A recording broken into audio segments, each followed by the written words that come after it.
이영자의 본명은 이유미이다. 하지만 외모와 어울리지 않는다는 판단에 영자의 전성시대라는 80년대 유명한 영화에서 딴 가명으로 데뷔했고 이후 본명을 종종 개그 소재로 사용한다. 대학생 시절에는 뮤지컬 단역 오디션을 보러 갔는데 담당자가 이유미씨 하고 부르자 네 하고 일어났더니 그녀가 대답했음에도 담당자는 그녀를 무시하고 계속 이유미씨를 찾았다고 한다. 데뷔 이전 이미 1980년대 말부터 밤무대의 특 A급 MC로 유명했다고 한다.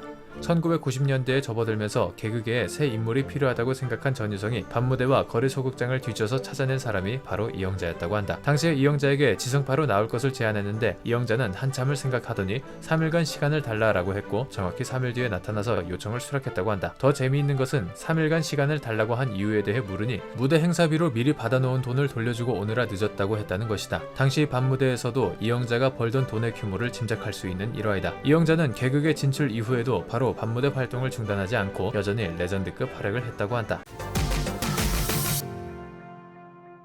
이영자의 가족사도 제법 복잡하다. 이영자는 예능 프로 언니한테 말해도 돼서 아버지의 외도에 대해 고백한 적이 있다. 이영자가 직접 밝힌 이야기에 따르면 이영자의 아버지는 배우 박근영과 닮은 외모로 매우 잘생겼었다고 한다. 그런데 이영자가 보기에 아버지는 평생 바람을 피운 것 같고 아버지를 믿는 엄마가 싫었으며 바람을 피는 아버지에게 미련을 떠는 엄마가 싫었다고 고백하기도 했다. 심지어 산수에까지도 이름 모를 여자가 찾아올 정도였다고 한다. 어머니께서는 생선 가게를 하셨었는데 엄마가 택시에 타시면 비린내가 난다고 승차 거부를 당하곤 하셨다는 말을 하기도 했다. 방송 데뷔 이전부터 밤무대에서 활약하던 사람이다 보니 비방용 토크에 강하며 뚱녀 캐릭터에 드센 아줌마 개그에 특화되어 있는 코미디언이다. 강호동과 개그 스타일이 비슷한데 강한 카리스마로 좌중을 압도하며 상대가 약하면 무시하거나 윽박지르는 듯한 컨셉이다. 사실 이런 진행 방식은 호불호가 많이 갈린다. 그러나 분명한 것은 이영자가 MBC 오늘은 좋은 날, SBS 기쁜 우리 토요일, KBS 슈퍼 선데이 등에 출연해 여러 유행어들을 히트시키며 1990년대 대표적인 여성 개그맨으로 인기를 누렸다는 것이다. 1990년대에 척박했던 방송계에서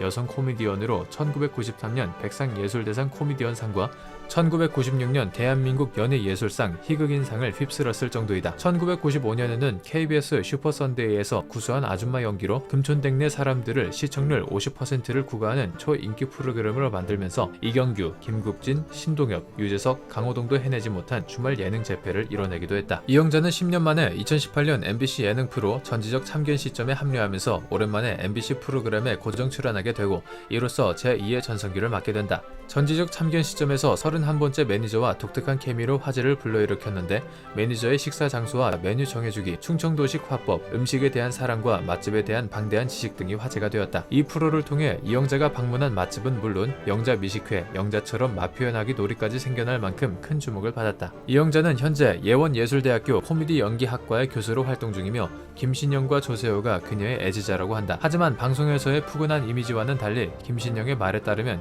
굉장히 엄격한 호랑이 교수님이라고 한다. 한 번은 이영자가 불러서 갔더니 너 살을 찌울 거요 뺄 거요? 라고 질문했다고 한다.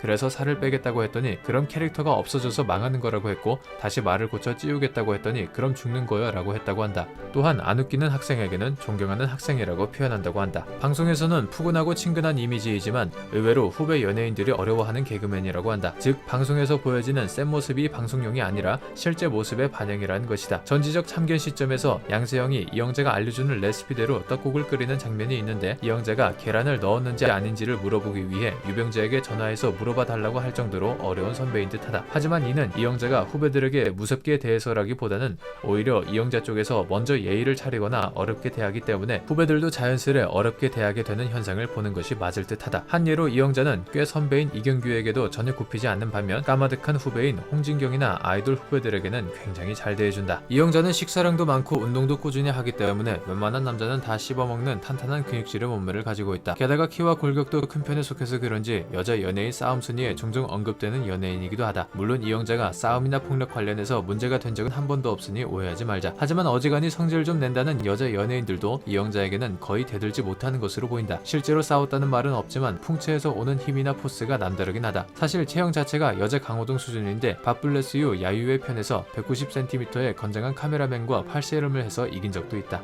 이영자는 음식과 맛집에 대한 남다른 철학과 방대한 지식으로 먹교수라고 불리기도 한다. 이 먹교수 이영자가 방송에서 던지는 파급력은 상상을 초월한다. 전제적 참견 시점에서 언급하는 식당마다 검색어 상위에 오르는 것은 물론 휴게소 매출 증가에 이어 안동시 지역 경제 발전에 이바지했다는 말이 나올 정도이다. 특히 방송에서 소개되었던 소떡소떡은 방송의 영향으로 휴게소뿐 아니라 편의점이나 노점에서도 일반적으로 취급하는 메뉴가 되었고 심지어 일본의 편의점 음식으로까지 진출했다. 이영자는 특히 휴게소 음식들을 대중들에게 널리 알리는 데 큰 공헌을 했다. 방송 이후 한국도로공사가 제공한 휴게소 매출 분석표를 보면 이영자가 추천하거나 방송에 노출된 음식들의 판매율이 200% 급증했다고 한다. 이영자가 방송에서 추천한 휴게소 음식들을 몇 개 추려보자면 서울 만남의 광장 휴게소의 말죽거리 소고기 국밥, 부산 방면 안성 휴게소의 소떡소떡, 강릉 방면 횡성 휴게소의 횡성 한우 떡더덕 스테이크, 광양 방면 보성녹차 휴게소의 벌교 꼬막 비빔밥, 금강 휴게소의 금강도리 뱅뱅 정식, 시흥 방면 서산 휴게소의 어리굴젓 백반 등이 있다. 이영자는 톰 크루즈를 직접 만난 몇 안 되는 한국 연예인 중 하나이다. 그것도 한류 붐 전인 90년대에 본인이 리포터로 출연했던 프로그램을 통해 인터뷰로 톰 크루즈를 만났다. 당시 톰 크루즈에게 남자다움을 보여달라고 해서 톰 크루즈가 이영자를 한 번에 번쩍 안아들었다. 이 에피소드에 관해 이영자는 웃긴 장면을 위한 제작진의 요청이었고 무리한 요구겠다 싶어 고민하던 차에 실제로 만난 톰 크루즈가 자신보다도 키가 살짝 작아서 당황했다고 말하기도 했다. 그러나 제작진이 눈치를 주기도 하고 본인도 밀어붙이는 스타일이라 그대로 안겼는데 그 작은 체격의 톰 크루즈가 웃으면서 자신을 아무렇지 않게 번쩍 들자 그 근육의 힘이 확 느껴져서 진짜 이런 게 남자구나 싶어 심쿵했다고 한다. 이영자는 홍진경을 연예인으로 대성시켜준 홍진경의 은인이기도 하다. 이영자는 1993년 슈퍼모델 선발 대회에서 하위권이었던 홍진경을 데려다 금촌땡네 사람들과 기쁜 우리 토요일에 직권으로 자신과 함께 출연하도록 조치했다. 심지어 PD의 반발을 막기 위해 이영자 본인의 출연료를 나눠서 홍진경에게 주었다고 한다. 뿐만 아니라 스스로 홍진경의 매니저가 되기를 자처했고 그렇게 홍진경을 대성시켜주기 위해 죽을 힘을 다했다고 한다. 홍진경은 이영자에 대해 이영자 같은 은인은 이 세상에 없다고 말하곤 한다. 또한 김치 사업을 시작했을 때 최진실을 CF 모델로 섭외하고 싶은데 말도 못 꺼내고 있었고 이를 알게 된 이영자가 절친 최진실에게 이 소식을 알려줘 최진실이 공짜로 CF를 찍어주기도 했다. 이영자는 홍진경과의 훈훈한 일화와는 달리 이소라와는 좋지 못한 에피소드를 가지고 있다. 2007년 일요일 밤의 속 경제와 놀자 코너에 출연한 이영자는 당시 모델 이소라가 다이어트 비디오를 제작하려 했으나 자금난으로 어려움을 겪고 있을 때 자신의 집을 보증으로 5천만 원 대출을 받은 후 이소라에게 자금을 대주었다고 한다. 이 사건을 계기로 이소라에게서 받은 보석 반지를 감정했는데 판정 결과가 가짜로 나온 것이다. 이영자는 분노하며 그 반지를 집어 던졌는데 이후 이영자는 이 일은 사실이 아니고 방송을 위해 과장을 많이 섞었다고 밝혔다. 이영자가 이를 밝힌 후 이소라도 나는 그런 반지를 준 적도 없다 라며 황당하다는 반응과 함께 직접 시청자 게시판에 참담한 나머지 펑펑 울었고 마음을 다스릴 수 없었다고 심정을 밝히기도 했다. 이영자는 신동엽에게 남다른 애틋함을 가지고 있다. 2007년 무릎팍도사에서 밝힌 이야기에 따르면 편찮으신 어머니의 병수발을 드느라 육체적, 정신적으로 많이 지쳐있는 모습이 안타까웠던 이영자는 신동엽에게 잠시나마 휴식을 갖자는 의미로 미국으로 일주일 정도 행사를 다니자며 설득했다고 한다. 그러나 결국 갔다가 한국으로 돌아오는 비행기 안에서 신동엽의 어머니가 돌아가셨다는 비보를 전달받았다고 한다. 그로 인해 신동엽이 아들로서 어머니의 임종을 지키지 못한 책임이 자신에게 있다고 생각한 이영자는 그에 대한 죄책감으로 신동엽에게는 애틋함과 모성에 비슷한 감정을 갖게 되었다고 고백했다.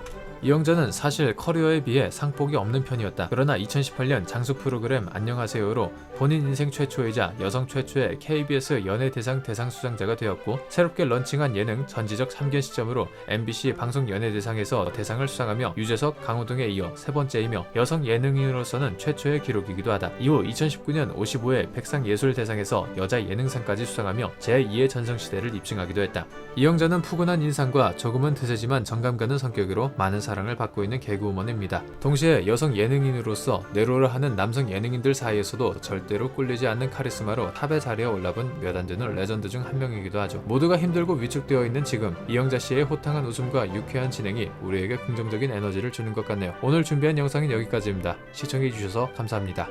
영상이 별로였으면 싫어요와 구독을 눌러주세요. 영상이 재밌으셨다면 좋아요와 구독을 눌러주세요.